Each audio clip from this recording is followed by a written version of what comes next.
you, Shrek, every warrior, dragons and adventure, the complete vacation package sponsored by Agron and the SOD development team. Welcome to Sunken Temple.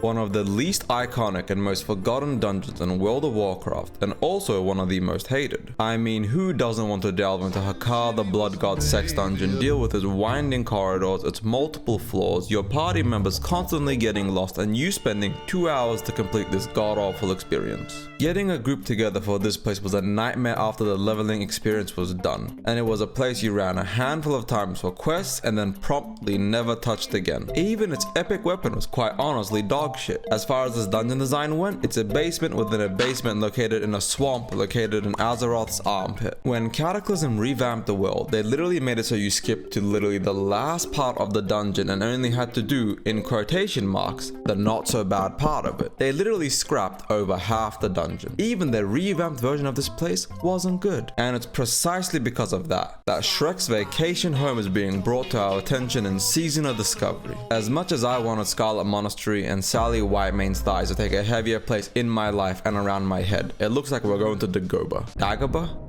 However you say it, except there is no Yoda, just trolls. Unless you consider Hakkar and Yoda to be... You know what, never mind. Getting back on track, Season of Discovery seems to be of the mind to revamp the least liked places in classic WoW and give it some limelight, make it an experience you have to enjoy and make it an actually enjoyable experience for the most part. And what's the least done dungeon in the level 40 to 50 range? It's not Zul'Farrak, or Maraudon, or Blackrock Depths. No, it's the Temple of Atal'alarion, otherwise and commonly known as the Sunken Temple. And it's essentially all but confirmed that it's going to be the level up raid for Phase 3, which is both beautiful and tragic all the same, because I have many memories about Sunken Temple.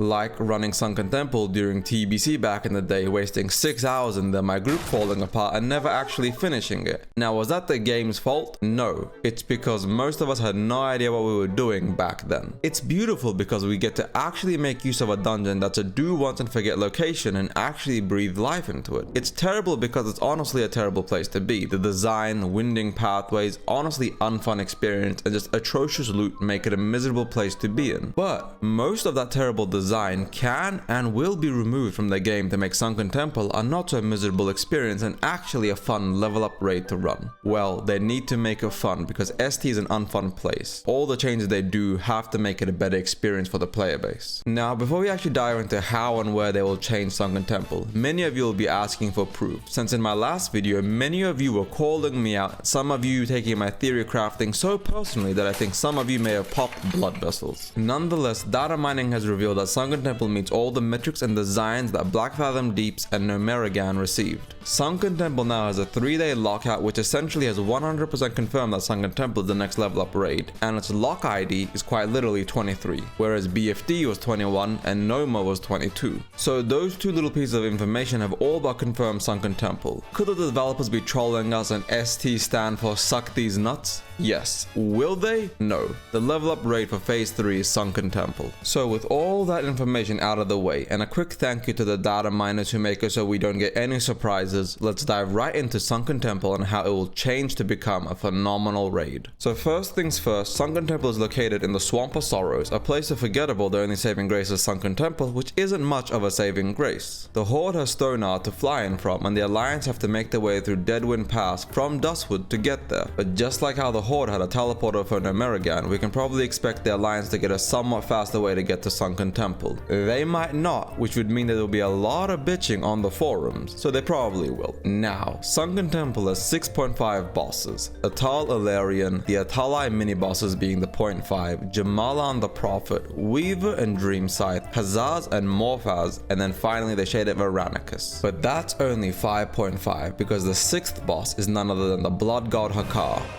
Well, actually it's the avatar of Hakkar. He just failed to load properly, so we're fighting a what if of him. Now that we know the bosses, let's proceed with the tour that nobody asked for but I'm giving you anyway. Once you actually get into the instance, you're greeted with two paths. You have to take the lower one first and head into the Pit of Refuse, which is home to the first boss, Atal'alarion, a hulking brute of a troll who is spawned only when you complete the puzzle where everyone in your group must click the shrines in order, and a very specific order at that one. This little dance is typically a headache for dungeon groups, and someone inevitably fucks up, meaning that you have to start from the beginning. After you're done with it, Atal'alarion spawns in the center, so you then make your way down and begin the fight. Atal'alarion, like most dungeon bosses, didn't have a lot of mechanics because back when vanilla came out, most content had to be easier because 90% of the player base was playing on 10 FPS and 300 ms. Nonetheless, like all level up raids, the bosses will get a lot of touch-ups, especially since we are now going from not just 5-man to 10-man content, we are going from 10-man to 20-man content. Aside from having a lot of health and smacking for a ton of damage, as well as an aggro clearing ability, his only other ability is his knockback, which sends people flying high into the air who then take a lot of fall damage. But it's still an easy fight, so expect his abilities to be amplified. Atal'alarion will likely be a tank swapping fight, meaning that the two tanks will need to constantly be on top of things to catch the boss as the other tank has the aggro reset. Probably throw in some adds and perhaps a few extra mechanics like an AoE stun, so melee have to dive out and then back in. Yet Atal'alarion is only the first boss, so once we've cleared the Pit of Refuse, you have to make your way back up into the starting area, and from there you have to go through the other pathway leading towards the Pit of Sacrifice. Now this pathing sounds a lot simpler than it actually is. I'm just not going to bother explaining. Left, right, up, down like a Tekken street fight. So once you get to the Pit of Sacrifice, instead of having to activate 6 shrines this time, you'll have to kill 6 troll mini-bosses, the Atal'alarion defenders, who are a little stronger than regular elite mobs. In the case of a 20-man raid, I expect these 6 mobs to perhaps get turned into a new boss or an amalgamation of little bosses. I'm not sure exactly what they'll do, but do expect these mobs to become something greater. Then we have Jamalan the Prophet and his sidekick Og the Wretched. Not gonna lie, if my boss had a cool moniker like Prophet and the one I got was the Wretched, I'd do some wretched things to my boss. Jamalan has a few abilities and some really nice loot. We can expect his abilities to be amplified and Ogam the Wretched to be more than somebody we shank on the side before actively fighting Jamalan. And much like Atal'alarion, this will be a 2-tank fight with one of the tanks holding Ogam and the other Jamalan, which as you guys can see is the theme of this whole level up raid. It's going to be all about 20-man content and utilizing a proper raid team composition. I expect we might even be looking at 3 tanks. Probably not, but it could be something they do. Because the bosses right after Jamalan are Weather and Dream Scythe, who guess what? Yep, a 2 boss fight in one. And I'm quickly going to bring up the next boss after those 2, because after we defeat Pair of Twins 1, we have to defeat Pair of Twins 2, Hazaz and Morphaz. Now these 2 spawn in the hallway right outside the Chamber of the Dreamer, and all 4 of these dragons share the exact same abilities, Wing Flap and Acid Breath.